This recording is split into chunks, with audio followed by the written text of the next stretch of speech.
Styrbjörn, it's a real pleasure having you here today on the Data Innovation Summit. You just had your presentation and you actually stated why the complex has to be complex. So maybe you can give us a bit more information how we can simplify data. Well, what we've tried to do is, rather than having a project-based, a costly, long-term running approach to the data sets that are out there, we have chosen to build software as a service where we can share this complexity across multiple customers and share the costs of doing that. At the same time as we've taken a specific vertical, industry vertical. So we're also siloed, but not from a data source point of view, but rather from a business side view. So we only deal with retail and hospitality customers that have very similar requirements and use more or less the same metrics and KPIs to understand and monitor their businesses. Before we go a bit deeper into the topic, just a little background about your focus in this area, like your area of expertise. My personal focus is really the sales side, not the technology. I'm not a data scientist. I have a broad IT background, but then worked mostly in sales and marketing roles in IT organizations. But you understand the sector pretty well? Yes, I've been working with retailers for the past 20 years of my life, so yes. So you know what they need to actually really make this productive result. Correct. So, I mean, it's a reality that the amount of data is accelerating on a great pace. So how can actually companies cope with this big amount and harness the potential of data? I think there are multiple things. One is, of course, technology, and we're seeing various technologies. I don't believe that there's necessarily one technology that fits all. As I told you before, we're tied to Vertica as the chosen platform because that suits the kind of analyses and the kind of data we handle very well. The amount of data is not an issue from a cost of storage perspective. It's really not to drown in all the data, to get the insights out of the data. And there I think there are multiple ways of looking at that. And one is to be able to look at data from one silo and look at it from different perspectives, being able to easily aggregate or break down and see that data. But the second bit is, of course, also to bring data from multiple sources together, thereby creating further insights and understanding.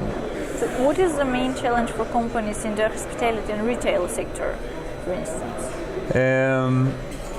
It is differentiating themselves, it's understanding what works and what doesn't work, and that is, of course, mapping the customer journey, understanding like one of the previous speakers talked about, and I think it was the Teradata example, where understanding behavior that doesn't lead to a purchase is equally important as understanding what drives a purchase.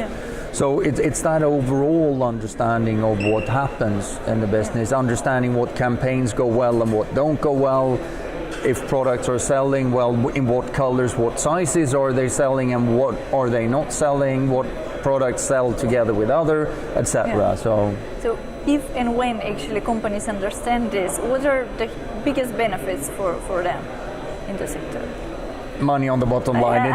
It's that simple. No, it really is that simple. Because if you can convert more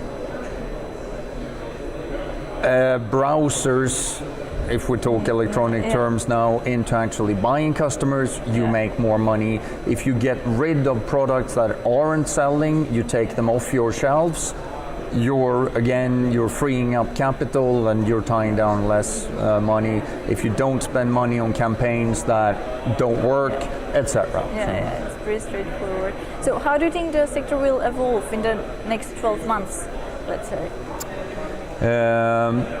there is a continuous search for improvements, and obviously again it's very different depending on the size of the operation. So all the tier 1 retailers, the Tesco's, the Walmarts, the Carrefours, they have their own internal teams, they have the resources. They basically want to build their own custom solutions. The downside of that is, of course, that it takes them, even them, quite some time before they have something out productively from this. By using an existed productified service, you have the ability to being up running the second you turn the data stream onto that platform. You are productive in one sense or another, and maybe it's not perfect, but it can be there as a complement to what you're building yourself, or it can be there as an initial phase. And normally software as a service is a pure operating cost, it's not a capital investment, so you're not really tying yourself down. You subscribe to the service for as long as you need it, and then you can do something different. As long as we follow the right direction, we'll get there. Correct. Yeah. Well, Styrbjörn, it has been a real pleasure talking to you today. Thank you for taking the time for the interview. Hope you enjoy the rest of the event. I will definitely. Thank you very much for having me. It's been a pleasure. Thank you. Yeah.